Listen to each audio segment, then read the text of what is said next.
At the midpoint on the journey of life, I found myself in a dark forest, for the clear path was lost.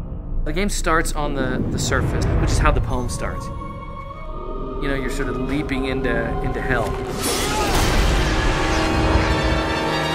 When you jump through that door to follow the devil and your fiance's soul down into the depths of hell, that's the moment where our Alice jumps through the rabbit hole. Whoa, this is unlike anything on Earth, right? It's hell.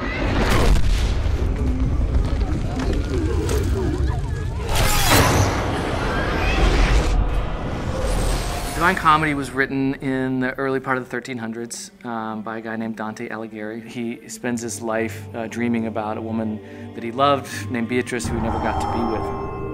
He writes this poem, which is basically about his journey through the afterlife to get to her. So the number one thing that Dante Alighieri is remembered for is creating that typical view of hell, the medieval vision that has lasted throughout the ages. Dante essentially introduces the concept of the 9 circles of hell. I mean, it lays it out level by level, you know, the punishments of hell and where each sinner goes in hell in these different circles. He's literally like laying out a map of hell. The poem itself was disturbing, and it describes the different rings of hell and all this anguish and suffering.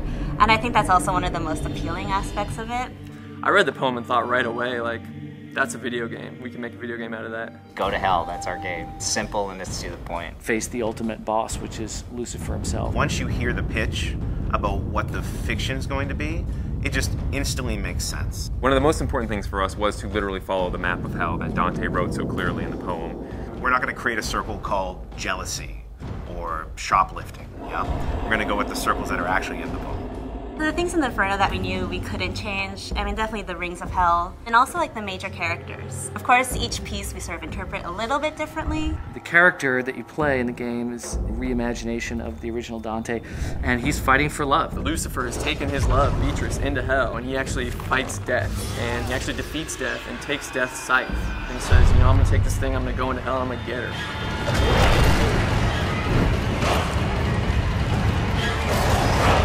He's facing some of the most insane monsters that hell has to throw at him. He's got to be kind of an over-the-top action hero.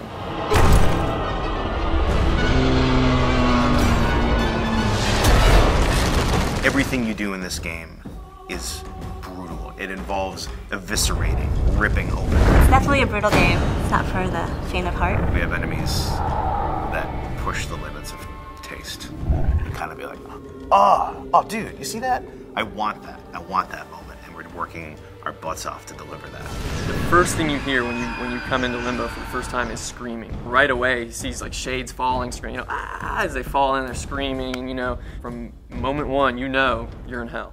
People are being vomited into hell. Masses of people huddled together, naked and scared, cold and huddled. Oh, the humanity. And then Big Minos is gonna judge you at the end. It's bad. Like, it only gets worse from there. You know, it's all downhill from there. It's going to get much crazier as you descend. It's just going to get really dark very quickly once you pass Minos.